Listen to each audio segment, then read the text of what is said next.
飲みませんか。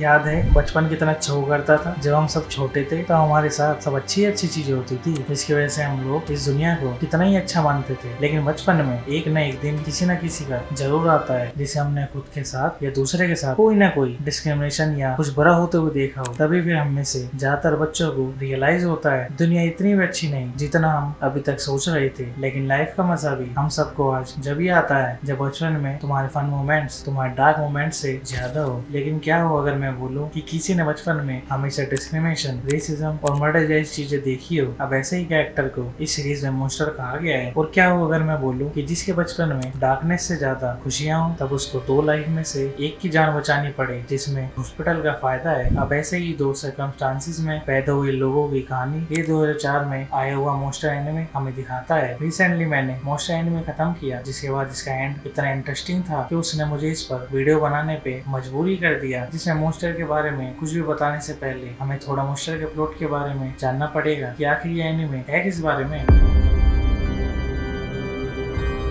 monster की story follow करती है तेनमा नाम के डॉक्टर की, जिसके शुरू के एपिसोड में ही तेनमा के पास एक बच्चा आता है जिसके ब्रेन में गोली लगी हुई होती है। जिसके कुछ टाइम बाद ही तेनमा के पास उधर के मेयर आते हैं जिसमें वो भी मरने वाले होते हैं। जिसके बाद अब हॉस्पिटल में इंटरनल पॉलिटिक्स चलती है, जिसके चलते तेनमा को ये बोला जाता है कि उसे इस बच्चे को छोड़कर मेयर को बचाना ही बचाना होगा। और अगर वो ये नहीं करता तो तुम्हें तो पता ही है इस चीज के किसी को क्या कॉन्सिक्वेंसेस देखने पड़ सकते हैं। फिर इस सबके बीच तेनमा के मन में सवाल आता है, are all lives worth equal? और अगर इक्वल है तो मैं उस बच्चे को क्यों नहीं बचा सकता? बस तो फिर तेनमा मेयर को छोड़ के उस बच्चे को बचाता है। पर फिर जो उसकी होने वाली वाइफ थी और उसकी वाइफ के फादर थे वो इस हॉस्पिटल के डायरेक्टर होते हैं। तो फिर जब तेनमा मेयर की जान नहीं बचा पाता तो फिर इस हॉस्पिटल के डायरेक्टर तेनमा की लाइफ मानो पूरी बर्बाद कर देते हैं। जिसके बाद डॉक्टर को उसके बेहतर स्किल के बावजूद उसे अपने हॉस्पिटल में मेयर को ना बचाने के लिए डिस्क्रिमिनेशन का सामना करना पड़ता है। और तो उसकी वाइफ भी इसलिए छोड़ के चली गई क्योंकि अब उसकी प्रमोशन नहीं हुई, जो कि तभी होती जब वो उस मेयर को बचाता है। और तेनमा भाई इतना सीधा और अंधा होता है, उसे आसपास ये भी नहीं पता रहता कि ये सब लोग इसके साथ आखिर है क्यों। और फिर जब उसे ये बात पता लगती है जिसने उसकी जान बचाई है वो लड़का अब किलर बन चुका है, जो आगे फिर वही स्टोरी का मॉन्स्टर बनता है। और सीधा साधा सा तेनमा गिल्ट में चला जाता है कि मैंने इस मर्डरर को क्यों बचाया, वो भी सब कुछ गवा के। फिर आगे तेनमा पुलिस को बताने की कोशिश करता है कि जो भी हॉस्पिटल में लोग मारे गए हैं वो जोहान ने करे हैं, जो कि मॉन्स्टर है। लेकिन कोई भी उसकी बात नहीं मानता,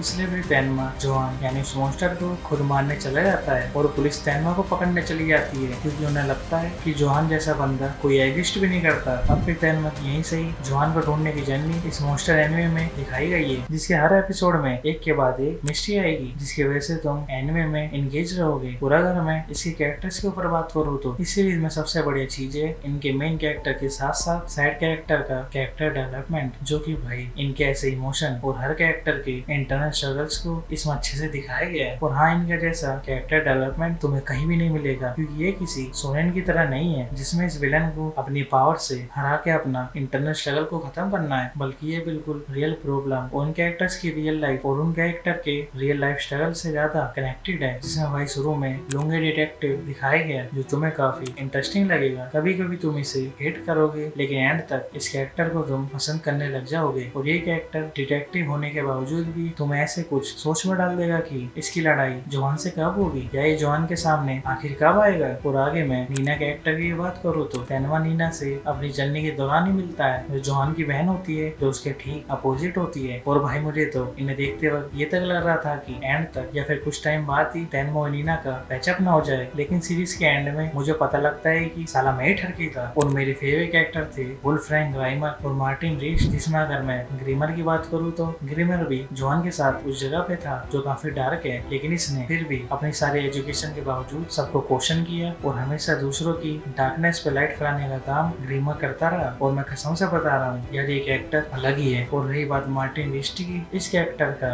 एक अलग ही डार्क पास्ट है जो काफी इमोशनल सा है, जिसकी वजह से अब ये मानो इमोशन फील ही नहीं करता। और भाई इसने एवा जैसी लड़की तक की मदद करी जो कि इसके लिए काफी हर्टफुल था, जिसे देख के तुम थोड़ा बहुत तो इमोशनल जरूर जाओगे। अब इस सीरीज में मिस्ट्री और ड्रामा ड्रामा है और तुम्हें तो पता ही है जिस सीरीज में ड्रामा होता है उस सीरीज की स्टोरी स्लो पेसिंग में चलती है। और इसमें स्लो का मेरा मतलब है कई बार तो तुम इससे बोर भी हो जाओगे। अब तुम बोलोगे बोरिंग है तो मैं इससे अच्छा कुछ और ना देख लूं। हाँ देख सकते हो, और इससे अच्छा तो तुम डेथ नोट देख सकते हो, लेकिन डेथ नोट मोस्टर से बस इन चीजों में ही बेहतर है, जैसे एड्रेनलिन रश, ट्विस्ट टर्न्स और फास्ट पेसिंग। लेकिन वहीं अगर हम मोस्टर की देखें तो इसका कैरेक्टर डेवलपमेंट, फिलोसफी और इमोशन जैसी चीजों के मामलों में मोस्टर डेफिनेटली सभी एनिमे में ग्रेटेस्ट है। और इसकी स्लो पेसिंग मैड हाउस की वजह से है, क्योंकि उन लोगों ने मांगा को फ्रेम बाय फ्रेम एनिमेट करा है, जो कि एडेप्टेशन के लिए काफी अच्छी बात है। लेकिन एज अ व्यूअर एनिमे में एनिमेट करते टाइम स्टोरी ज्यादा लंबी हो जाती है, जिसकी वजह से कई बार एनिमेशन स्टूडियो अपने हिसाब से व्यूअर्स के लिए कई चीजें कट कर देते हैं। पर मैं फिर भी बोलूंगा तुम सभी से देखो, ये वर्थ वॉचिंग है, लेकिन देखोगे तो पेशेंस के साथ देखना और पूरा देखना, क्योंकि मोस्टर तुम्हें इस वर्ल्ड की ऐसी जगहों के बारे में बताएगा जो सिर्फ एक अडल्ट ही सोच सकता है, क्योंकि तुम्हें कैरेक्टर्स न जाने कितने इस वर्ल्ड की बुराई और डार्क चीजों को दिखाएंगे। और कई बार तो तुम्हें इसमें हॉरर वाली फील भी आएगी। और सबसे बड़ी बात इसमें पूछा गया है ये गहरा सवाल, are all lives worth equal? और बस इस एक सवाल के जवाब की वजह से तुम ऑथर की कई जगह पे इंटेंशन को समझ पाओगे और जान पाओगे कि ये दुनिया इतनी भी अच्छी नहीं है जितना हम सोचते हैं। और इसके सवाल का जवाब मैं तुम्हें पूरे स्पॉयलर्स के साथ अगली वीडियो में दूंगा, तो अगली वीडियो तुम जरूर देखना। और आखिर में मैं फिर से बोलूंगा ये एनिमे सबके लिए नहीं है, ये बोरिंग है हमारी रियल लाइफ की तरह। इसमें लोगों के स्ट्रगल्स हैं और कई जगह पे मजे लेने वाले मोमेंट्स भी आएंगे। और वन पीस की तरह ये कई जगह पे बोरिंग भी है, लेकिन उसी की तरह तुम्हें अच्छे और बुरे मोमेंट्स भी ये दिखाएगा, क्योंकि रियल लाइफ भी ऐसी ही कुछ होती है। तो भाई मोस्टर को देखने से पहले मेरी ये बातें ध्यान रखना, देखोगे तो पेशेंस रखना और पूरा देखना। और अगर समझ नहीं आए तो समझ जाना ये तुम्हारे लिए नहीं है, या फिर तुम मोस्टर के लिए नहीं हो।